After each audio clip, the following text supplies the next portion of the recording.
So on Sundays we like to sit on the steps of Montmartre and listen to the street artists, try and appreciate some Parisian culture in the proper way, you know.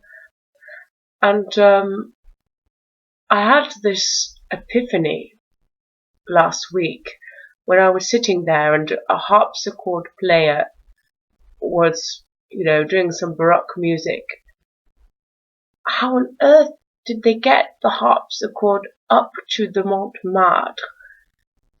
I realized that probably there was a room inside the Sacré-Cœur which was just full of circus things and old instruments, hula hoops, footballs, harps, silly costumes, and lots of cheap versions of Gucci bags and mini Eiffel Towers and stuff.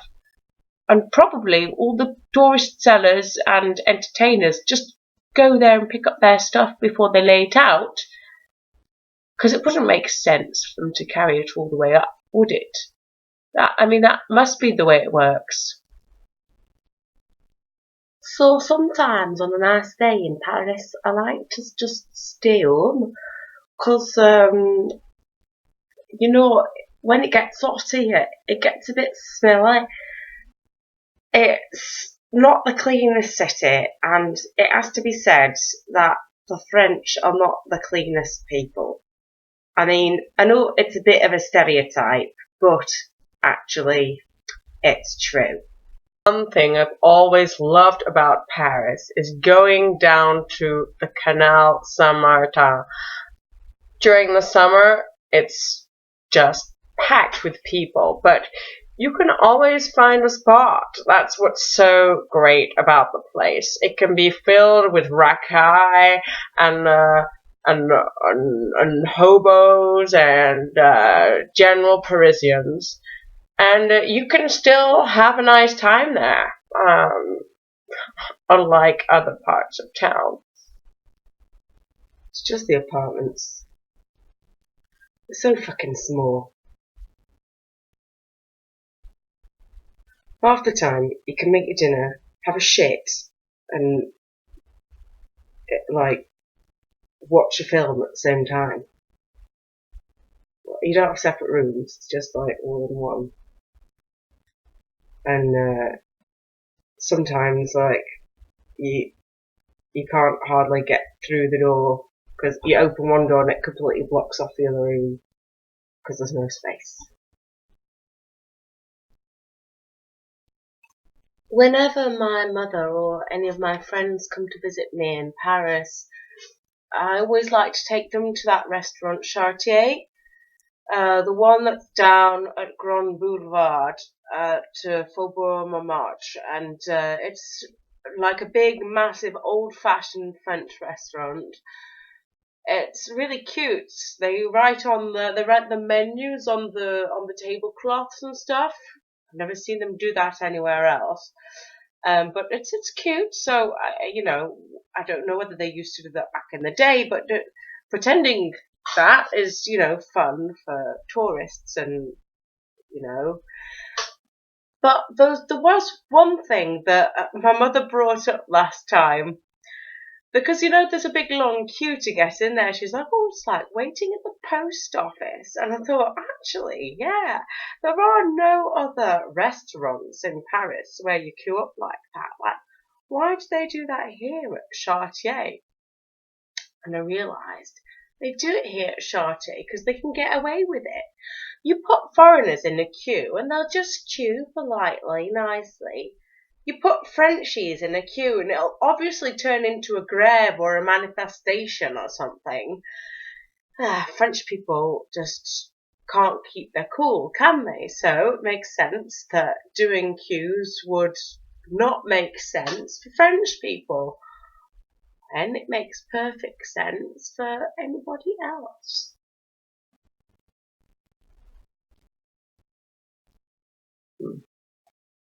Yeah, at first it was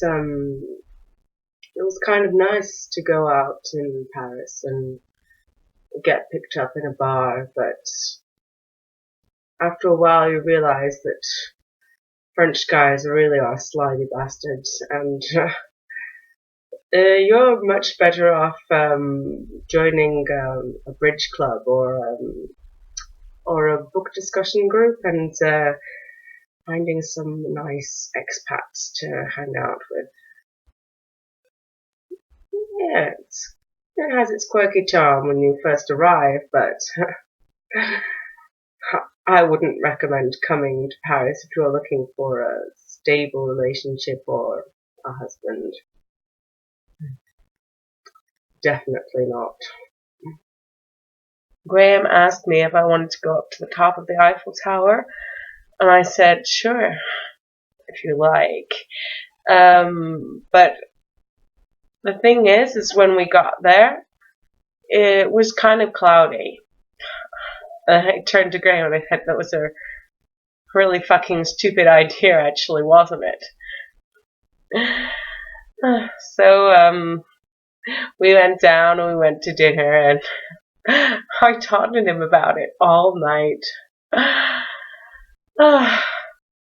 Poor Graham. One of my favourite memories from Paris, yeah, it was the Bastille Day. Because, sorry. The Bastille Day in Paris is supposed to be a day about celebrating liberty or something, like it's the day when they basically blew up the prison and let the Marquis de Sade free into Paris and stuff. And the way they celebrate it's with fireworks, and I like it because it reminds me of Guy Fawkes Night. And I think it's quite a similar event to Guy Fawkes Night because it's about blowing something up, isn't it? So it's kind of the same thing, I think. So I was at the Arc de Triomphe last Saturday, and I was with my friend Sarah, and at some point I turned to Sarah and I said, what's so triumphant about it anyway? And then this old guy wearing a medallion sitting next to me burst into tears. I really looked stupid. I said to Sarah, do you think I made him cry like that? And Sarah said, who knows?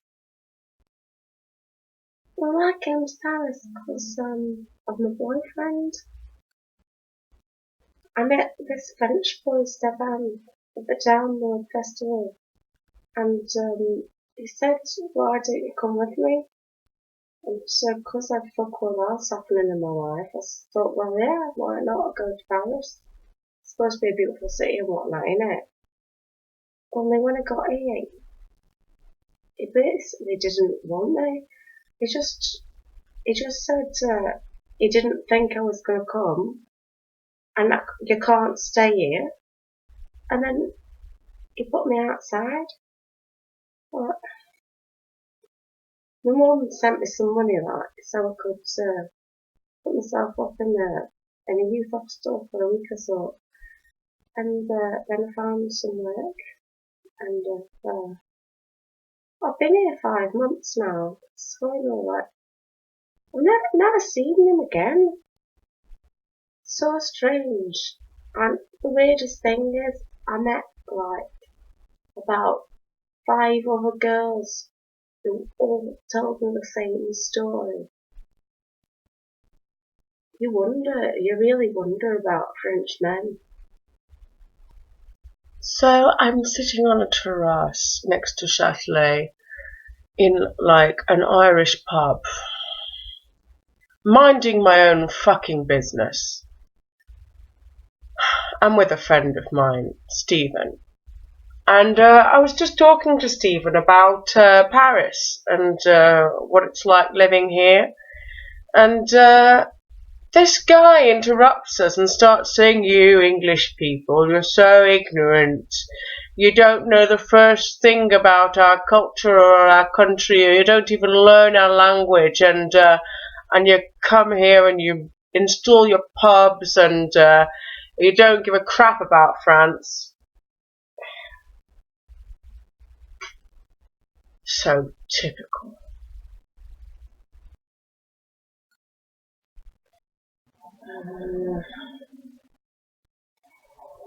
I'm not sure I can count it on one hand, the number of squashed motorcycles I've seen on the side of the road. I might be able to count on one hand the number of squashed motorcycles I've seen on the Champs-Elysees. Um,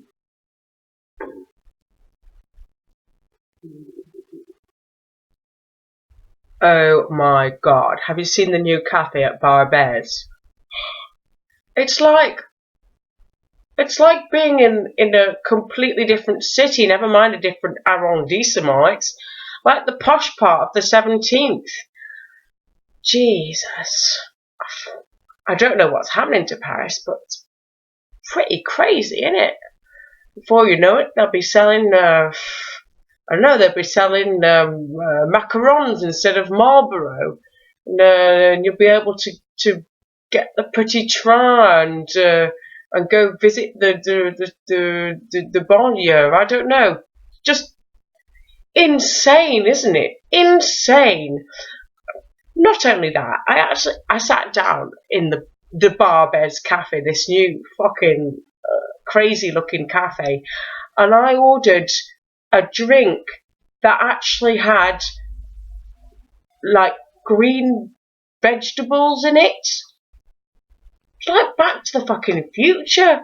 I felt like I was in some trendy bar in Camden Town, and oh my god, it freaked me out so much that that I didn't pay attention and somebody stole my wallet. So Barbie's hasn't changed that much.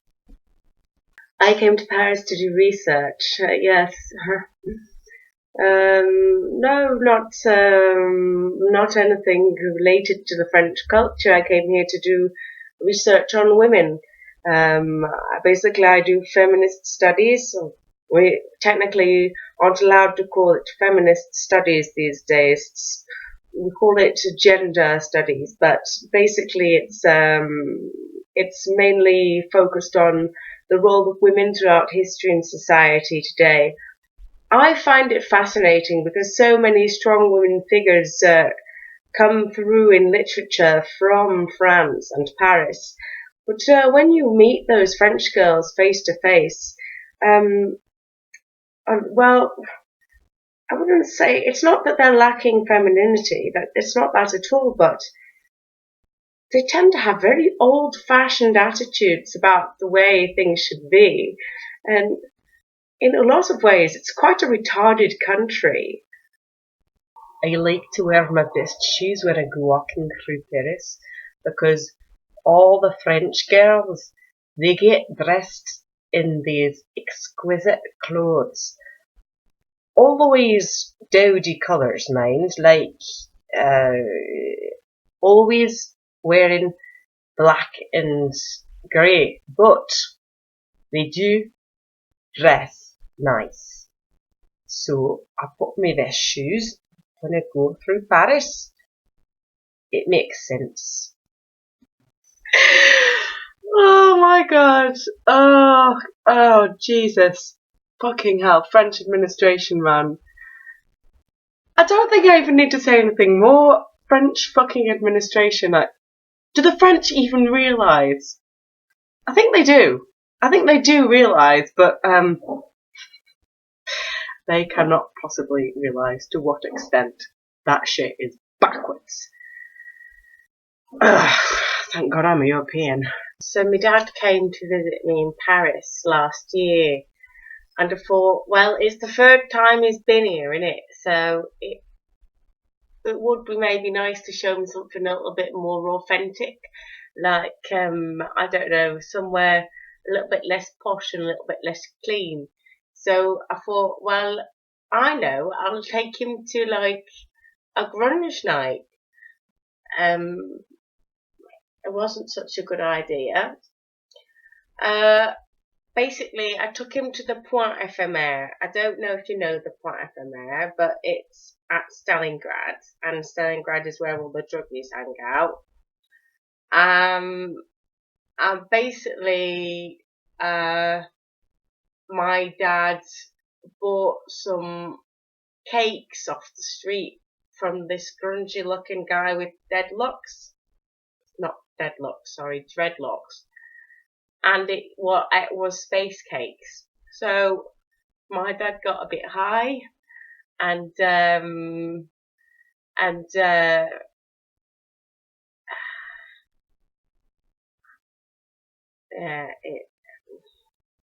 it was just really embarrassing, really. Okay, I'm going to tell you a true story. This one time I was reading a book in the metro, and I was really engrossed in it. And the doors opened, and a bunch of people got on, and I wasn't really paying attention. And this really snotty French woman said to me, "Isn't it about time to stand up now?" And so I stood up, and she said, and I said to her, "Have you got enough room now?" And she said, "Are you calling me fat?" And I said, "Oh, lady, it wasn't me who said it. It was you." And and then she really kicked off, and all these people started getting involved, and I just didn't say anything else. They really like a bit of a passionate dispute on the metro. So I was hanging out on the pond there the other day, and I saw this big fat geezer with a black beard walking directly towards me. I thought, fuck me in the ass, is a terrorist come to blow up the bridge. And luckily I didn't say it out loud, because there was a Muslim sitting next to me, and I think it could have ended badly.